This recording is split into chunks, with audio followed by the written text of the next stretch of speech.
into the snatch pull with the feet flat still, into the hang high pull. Something I quickly wanted to just mention before we go through the how-to is I'm not wearing weightlifting shoes at the moment because the main intention for these courses are for people who might not have any equipment. So you might not have any weightlifting shoes, any belt, nothing. So I want you to feel like you can still do it without weightlifting shoes, but I would recommend getting some. I would recommend using them. I will use them later on in the course because some positions I think just really need them, but I'll show you alternatives that you can use as well. But for now, you can do these movements without any equipment to start learning how to do them. So with the pull first, same as the last few movements. So hopefully it should be quite familiar. Like I want to make this so it's little steps bit by bit. You're not too overwhelmed after nailing the 3 position snatch pull. It should kind of make sense, the logical sequence afterwards. So same position here, push, we're not pausing now. 1 continuous pull, still keep the feet flat and shrug. But then you go to the hang position, you drive through the legs, you will go into the toes, up, and then high elbows. I don't really need you to pull it any higher than say nipple height. Again, just about here.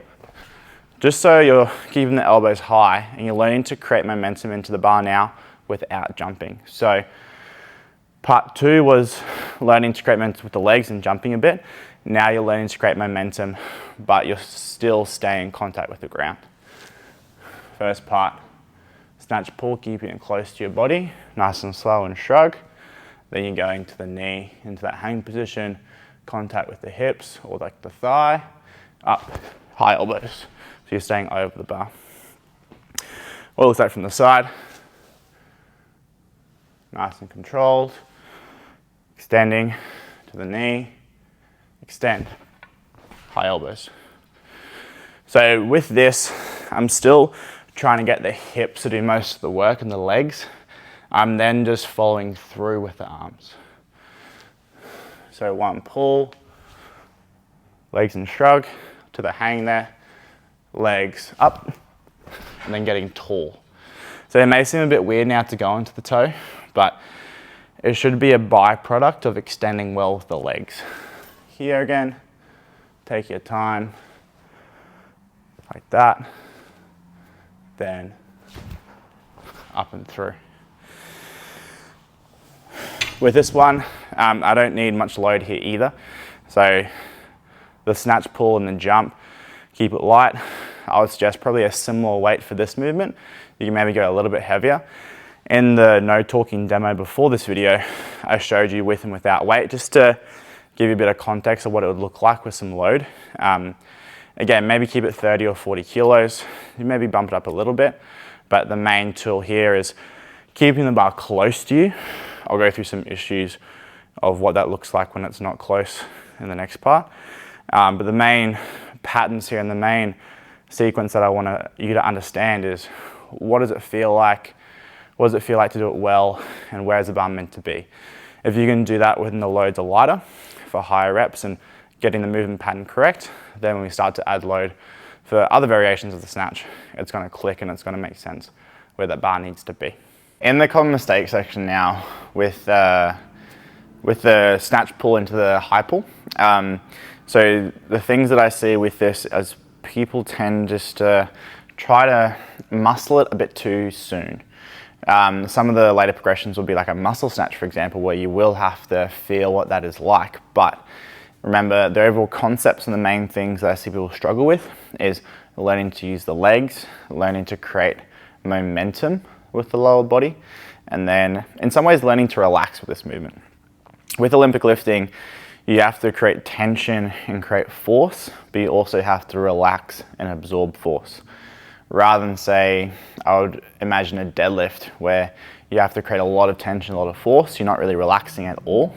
With a snatch or a clean and jerk, you have to move the weight, but you also have to receive the weight. So there's some change and intention there, which we'll get into later on. I know it's a little bit out there, but just to preface that, I'm not only trying to coach you and help you with doing it, I'm trying to help instill the mindset about what I think about and how I coach and how I think about these movements.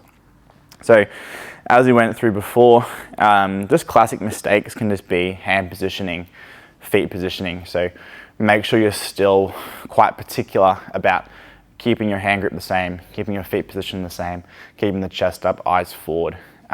If you make sure those are in the same position each and every time, that can save you in a lot of missed lifts or little things that you're just trying to be too impatient with or rush too much.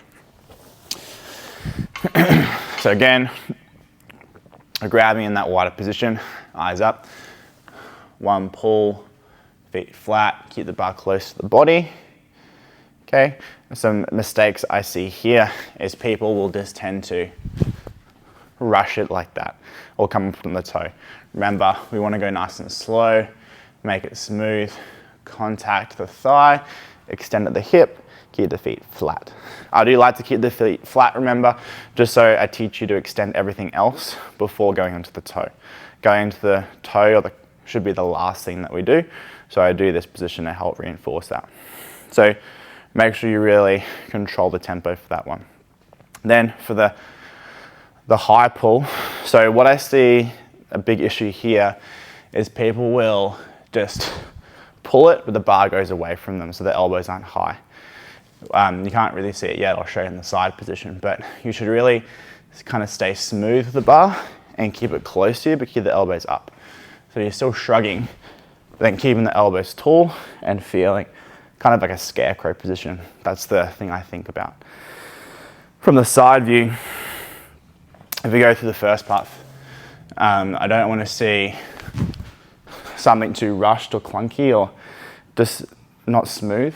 I want to see a nice smooth lift, keeping the bar close to you, feet flat, and then shrug at the top. That's what I want to see.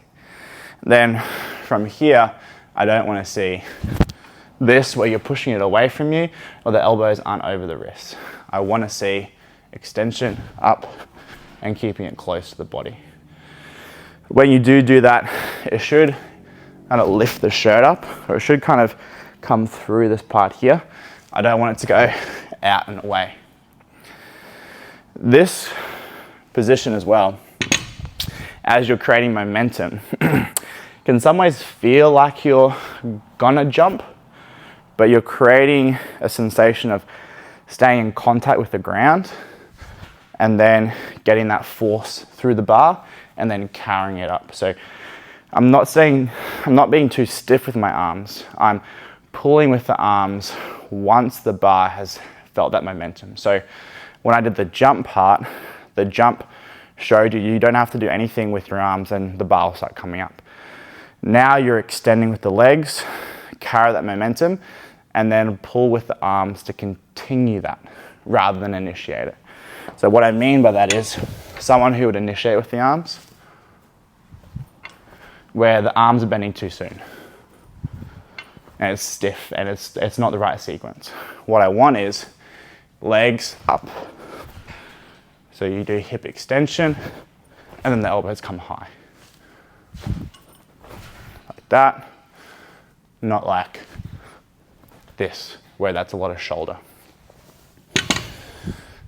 They're the main few things I'll see is if you stay smooth with the flat foot pull and continue that theme, you'll see a lot of benefit.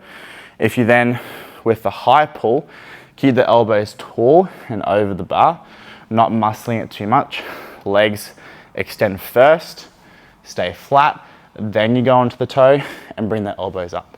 Those two parts, the toe extension and the elbows, should be kind of after the legs are fully extended or as that locks out. An early pull, for example, would be if someone is here, they might go into the toes too soon and then pull up on the elbows too soon. So if you see this, I haven't extended my knees yet and my hips, and I've already started with my toes and my elbows. I need to think about legs and then up with the rest of the body. This movement should feel weightless or quite effortless at the top.